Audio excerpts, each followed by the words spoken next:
Hello everyone, welcome to my channel. आज हम इस वीडियो में फोटो केमिस्ट्री एक नया यूनिट स्टार्ट करेंगे जो बीएससी एंड एमएससी लेवल के थ्योरी एग्जाम्स के लिए बहुत इंपॉर्टेंट यूनिट है। सो इस पर्टिकुलर यूनिट से जितने भी इंपॉर्टेंट टॉपिक्स हैं आगे आने वाले वीडियोस में एक एक करके हम डिटेल में डिस्कस करेंगे, जो डेफिनेटली आपके एग्जाम प्रिपरेशन के लिए बहुत हेल्पफुल होगा। सो फोटो केमिस्ट्री का बेसिक इंट्रोडक्शन हम आज डिस्कस करेंगे, इसके एप्लीकेशंस को समझेंगे कि फोटो केमिस्ट्री का क्या क्या इंपॉर्टेंट एप्लीकेशन है। साथ ही साथ इस पर्टिकुलर यूनिट से रिलेटेड एक इंपॉर्टेंट टॉपिक इलेक्ट्रोमैग्नेटिक रेडिएशंस के बारे में समझेंगे। साथ ही साथ इलेक्ट्रोमैग्नेटिक स्पेक्ट्रम क्या है उसको भी डिस्कस करेंगे। सो बहुत इंपॉर्टेंट यूनिट है फोटो केमिस्ट्री। इसके सभी वीडियोस आपको चैनल के प्लेलिस्ट में मिल जाएगा। फोटो केमिस्ट्री नाम का प्लेलिस्ट आपको चैनल में मिलेगा, जहां से आप इसके जितने भी इंपॉर्टेंट वीडियोस हैं, जितने भी टॉपिक्स हमने डिस्कस किए हैं, वो आपको प्लेलिस्ट में मिल जाएगा। आप चेक कर सकते हैं एंड सभी वीडियोस देख सकते हैं। इसके अलावा अगर आपको इस यूनिट का रिटन नोट चाहिए तो उसके भी पीडीएफ स्टोर का लिंक आपको नीचे डिस्क्रिप्शन बॉक्स में मिल जाएगा, आप चेक कर सकते हैं। सो स्टार्ट करते हैं। फोटो केमिस्ट्री क्या होता है? Photochemistry is a branch of chemistry that deal with the study of chemical reactions initiate or influence by light. ठीक है, तो फोटो केमिस्ट्री केमिस्ट्री का ही एक ब्रांच होता है जिसमें बेसिकली हम ऐसे केमिकल रिएक्शंस का स्टडी करते हैं जो इनिशिएट होता है या इन्फ्लुएंस होता है लाइट से। ठीक है, जो हमको प्रकाश की जो किरण है, जो लाइट है, कोई भी केमिकल रिएक्शन अगर इस प्रकाश की किरण से इन्फ्लुएंस हो रहा है या इससे इनिशिएट हो रहा है तो उस टाइप के केमिकल रिएक्शंस को हम फोटो केमिस्ट्री के अंतर्गत स्टडी करते हैं, जो कि केमिस्ट्री का ही एक इंपॉर्टेंट ब्रांच है। ठीक है, it explores how molecules absorb, emit or transform light energy leading to various chemical change and reactions। ठीक है, तो बेसिकली ये जो फोटो केमिस्ट्री होता है इसमें हम मेनली पढ़ते हैं कि कोई भी मॉलिक्यूल किस प्रकार से लाइट को एब्जॉर्ब कर रहा है, उसे एमिट कर रहा है या उसे ट्रांसफॉर्म कर रहा है। ठीक है, इन सभी चीजों को हम फोटो केमिस्ट्री के अंतर्गत पढ़ते हैं।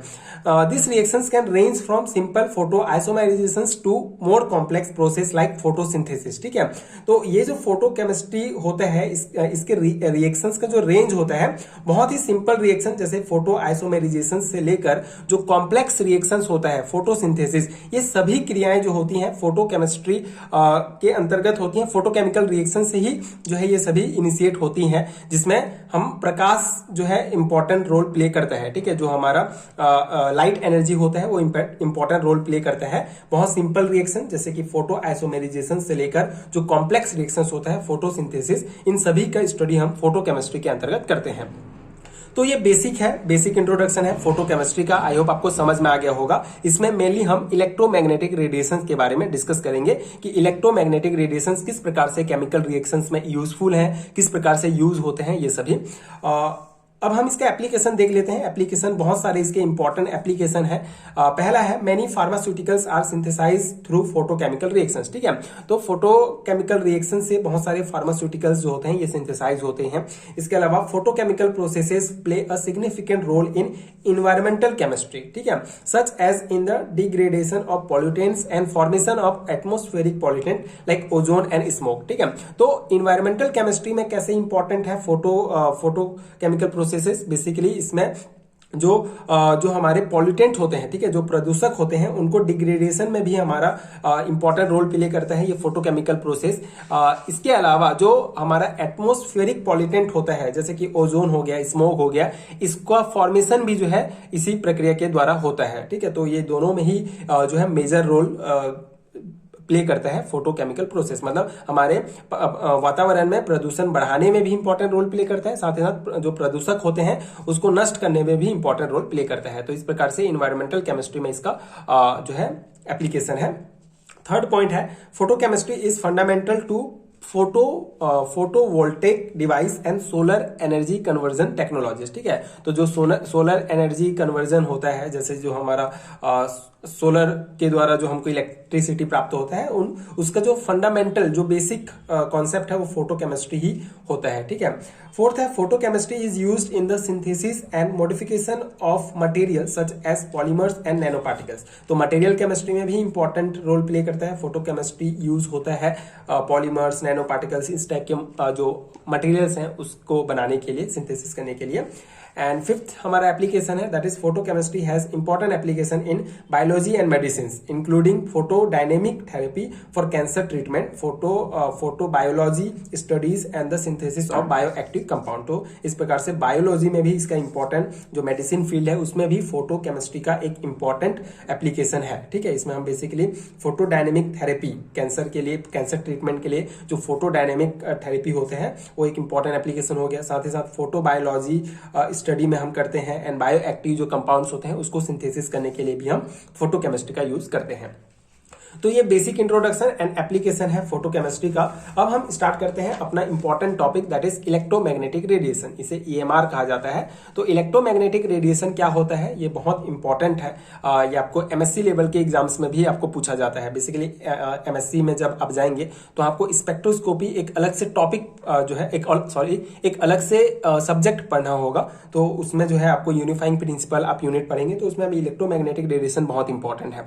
इलेक्ट्रोमैग्नेटिक रेडिएशन क्या है, अगर आप ये समझ गए तो आप स्पेक्ट्रोस्कोपी पूरा इजीली समझ जाएंगे, क्योंकि इसी से ही सभी स्पेक्ट्रोस्कोपी के यूनिट बनेंगे, माइक्रोवेव, इंफ्रारेड, अल्ट्रावायलेट के सभी। ठीक है, अलग अलग वेवलेंथ के रेडिएशन का हम अलग अलग यूनिट में डिटेल से पढ़ेंगे आगे एमएससी लेवल में। अभी आप अगर बीएससी के स्टूडेंट्स हैं तो आप बेसिक यहाँ पे आपको समझ में आना चाहिए कि इलेक्ट्रोमैग्नेटिक रेडिएशन क्या होता है। So it is a form of energy. सबसे इंपॉर्टेंट पॉइंट है कि जो इलेक्ट्रोमैग्नेटिक रेडिएशन होता है वो एनर्जी का ही एक फॉर्म होता है। जैसे अब एनर्जी का फॉर्म कैसे है समझेंगे आप, जैसे कि ये हमारा सन हो गया। ठीक है, सूरज से आपको पता है बहुत सारे एनर्जी निकलते हैं। यहाँ पे न्यूक्लियर फ्यूजन की जो है प्रोसेस हमेशा चलती रहती है, जिसके कारण हमको ह्यूज अमाउंट में जो है एनर्जी हमको प्राप्त होता है। ठीक है, अब ये जो एनर्जी जो सूरज से निकलता है ये अर्थ तक कैसे पहुंचता है, तो ये अर्थ तक जो है ये रेडिएशन के फॉर्म में पहुंचता है। ठीक है, अर्थ तक रेडिएशन के फॉर्म में जो सूरज से जो एनर्जी निकलती है वो पहुंचता है। तो इसी रेडिएशन को ही इलेक्ट्रोमैग्नेटिक रेडिएशन कहा जाता है। मतलब ईएमआर इलेक्ट्रोमैग्नेटिक रेडिएशन के फॉर्म में पहुंचता है। इलेक्ट्रोमैग्नेटिक क्योंकि ये जो होता है इसमें इलेक्ट्रिक और मैग्नेटिक फील्ड दोनों होते हैं इस रेडिएशन में। ठीक है, an alternating current of high frequency is capable of radiating energy in the form of wave। ठीक है, तो अल्टरनेटिंग करंट, हाई फ्रीक्वेंसी का जो अल्टरनेटिंग करंट होता है ये बेसिकली वेव, ठीक है, जो एनर्जी होता है उसको वेव के फॉर्म में रेडिएट करने के लिए कैपेबल होता है। ठीक है, जो हाई फ्रीक्वेंसी के अल्टरनेटिंग करंट होते हैं वो एनर्जी को वेव के फॉर्म में रेडिएट करने के लिए कैपेबल होते हैं। तो ये जो वेव होता है, जो रेडिएट करते हैं, this wave travel in space with the velocity of light. ठीक है, तो ये जो वेव होते हैं ये बेसिकली ट्रेवल करते हैं space with the velocity of light. ठीक है, लाइट के वेलोसिटी में जो है ये ट्रेवल करते हैं। Maxwell called this waves as electromagnetic radiation. Electromagnetic radiation basically ये जो ट्रेवल हो रहा है इलेक्ट्रोमैग्नेटिक रेडिएशन, मतलब सिंपल सा समझ लीजिए सूर्य से अर्थ में जो हमारे ऊर्जा पहुंच रही है इलेक्ट्रोमैग्नेटिक रेडिएशन के फॉर्म में, इसी को ही इलेक्ट्रोमैग्नेटिक रेडिएशन कहा जाता है। इसमें इलेक्ट्रिक एंड मैग्नेटिक दोनों फील्ड होते हैं। This radiation are always associate with oscillating electric and magnetic field. ठीक है, perpendicular to each other and the direction of propagations। ठीक है, यहाँ पे आप देख सकते हैं डायग्राम में, आप इजीली समझेंगे। ये एक इलेक्ट्रोमैग्नेटिक रेडिएशन है। ठीक है, एक रेडिएशन जो सूर्य से हमारे पृथ्वी में आ रही है। तो एक इलेक्ट्रोमैग्नेटिक रेडिएशन में बेसिकली यहाँ पे आप देख सकते हैं X axis, Y axis. X में आप देखेंगे डायरेक्शन ऑफ इलेक्ट्रिक फील्ड। ठीक है, ये इलेक्ट्रिक फील्ड का डायरेक्शन शो कर रहा है और ये मैग्नेटिक फील्ड का डायरेक्शन शो कर रहा है। ठीक है, तो इस प्रकार से ये प्रोपोगेशन का डायरेक्शन है। तो इस प्रकार से ये इलेक्ट्रिक है, ये मैग्नेटिक फील्ड है, तो दोनों जो है आपस में एक दूसरे से परपेंडिकुलर जुड़े रहते हैं और इस प्रकार से ये ट्रेवल करते हैं। ठीक है, इस प्रकार से ये प्रोपोगेट होते हैं आगे। तो इसमें इलेक्ट्रिक एंड मैग्नेटिक फील्ड दोनों होता है। Visible radiations, infrared radiation, X ray etcetera are the example of electromagnetic radiation. ठीक है, इंफ्रारेड, विजिबल, एक्सरेज, ठीक है, ये सभी जो है इलेक्ट्रोमैग्नेटिक रेडिएशंस के एग्जांपल्स हैं। ठीक है, ये डायग्राम भी आई होप आपको समझ में आ गया होगा। The region of this radiation is from cosmic rays to very short wavelength to radio wave of very large wavelength. ठीक है, तो इसका जो रीजन होता है बेसिकली यहाँ से यहाँ तक अगर हम रेडिएशंस है, तो यहाँ अगर हम बात करें तो ये जो है बहुत ही कम वेवलेंथ, जैसे कॉस्मिक रे का सबसे बहुत शॉर्ट वेवलेंथ होता है, यहाँ से लेकर बहुत ही हाई वेवलेंथ, ठीक है, अलग अलग वेवलेंथ के जो है इलेक्ट्रोमैग्नेटिक रेडिएशन होते हैं, जिसमें बहुत ही कम वेवलेंथ जैसे कि कॉस्मिक रेज से लेकर बहुत ही ज्यादा वेवलेंथ वाले जो है हमारे रेडियो वेव भी इसके अंतर्गत आते हैं। मतलब इलेक्ट्रोमैग्नेटिक एक ही वेवलेंथ का नहीं होता है, अलग अलग वेवलेंथ होता है उसका, उसके आधार पर ही अलग अलग जो है रेडिएशंस को डिवाइड किया गया है। ठीक है, अब हम इसी से रिलेटेड एक इंपॉर्टेंट टर्म डिस्कस करेंगे, that is electromagnetic spectrum. Electromagnetic spectrum क्या होता है? The classification of electromagnetic radiation into various wavelength is called spectrum. ठीक है, वही है, अलग अलग वेवलेंथ पर इलेक्ट्रोमैग्नेटिक रेडिएशंस का क्लासिफिकेशन किया गया है, उसी को ही इलेक्ट्रोमैग्नेटिक स्पेक्ट्रम कहा जाता है। It has been divided into 2 categories, ठीक है, विजिबल और इनविजिबल, 2 कैटेगरी में डिवाइड किया गया है इलेक्ट्रोमैग्नेटिक स्पेक्ट्रम को। विजिबल स्पेक्ट्रम क्या होता है? Visible spectrum can be seen by naked eye. It consists of white light which is mixture of several colors. Its region is from wavelength 4.0 into 10 to the power minus 7 metre जो violet का होता है, ठीक है, into 7.9 into 10 to the power minus 7 metre red का होगा। ठीक है, सिंपल सा जो हमारा नॉर्मल लाइट है, ठीक है, जो हम अपने नग्न आंखों से देख सकते हैं, उसको विजिबल स्पेक्ट्रम कहा जाता है। जैसे आपने पढ़ा होगा जो हमारा बैजनी हैप्पी नाला जो 7 कलर होता है, यही जो है विजिबल स्पेक्ट्रम के अंतर्गत आते हैं, जिसमें सबसे कम वेवलेंथ होता है वॉलेट जो बैंगनी कलर होता है उसका 4.0 इंटू 10 की घात माइनस 7 मीटर होता है, और सबसे ज्यादा वेवलेंथ होता है रेड कलर का, लाल कलर का, जिसका वेवलेंथ होता है 7.9 into 10 to the power minus 7 metre. ठीक है, सेकेंड जो हमारा इलेक्ट्रोमैग्नेटिक स्पेक्ट्रम है that is invisible spectrum. The spectrum which is beyond violet or red cannot be seen by naked eye, but its presence in revealed by thermal and chemical. Its presence is revealed by the thermal and chemical effect, hence called invisible spectrum. Invisible spectrum इससे opposite है, जिसे हम अपने नग्न आंखों से नहीं देख सकते हैं। ठीक है, ये कोई हमको लाल हरा पीला इस टाइप से नहीं दिखता है। इसको हम जो है इसका प्रेजेंस को हम रिवील कर सकते हैं बाय द केमिकल इफेक्ट। ठीक है, थर्मल या केमिकल इफेक्ट से जो है हम इसके जो प्रेजेंस है उसको रिवील कर सकते हैं, लेकिन नग्न आंखों से इसको हम नहीं देख सकते हैं, इसलिए इसे जो है इनविजिबल स्पेक्ट्रम भी कहा जाता है। ठीक है, इसके नाम से ही आप समझ सकते हैं, इनविजिबल मतलब इसे हम नग्न आंखों से नहीं देख सकते हैं। So beyond red there are radiation of higher wavelength like infrared, microwave and radio waves. ठीक है, रेड जो है सबसे ज्यादा इसका वेवलेंथ होता है, तो इससे भी ज्यादा वेवलेंथ वाले जो है स्पेक्ट्रम प्रेजेंट्स हैं, जैसे माइक्रोवेव, इंफ्रारेड, रेडियो वेव, इन सब का जो है वेवलेंथ जो रेड कलर है जो सबसे हाईएस्ट इसका वेवलेंथ होता है विजिबल स्पेक्ट्रम में, उससे भी ज्यादा इनका जो है वेवलेंथ होता है। And beyond violet there are radiation of smaller wavelength. ठीक है, जो हमारा बैंगनी कलर है, वॉलेट कलर है, इसका वेवलेंथ जो है सबसे कम होता है। ठीक है, तो इससे भी तो ऐसे भी रेडिएशन है जिनका इससे भी कम, मतलब ये जो बैंगनी कलर है इससे भी कम वेवलेंथ होता है, जैसे कि UV radiation, X ray, gamma rays, cosmic rays, ये सब there are all electromagnetic radiation, ये सभी इलेक्ट्रोमैग्नेटिक रेडिएशंस हैं।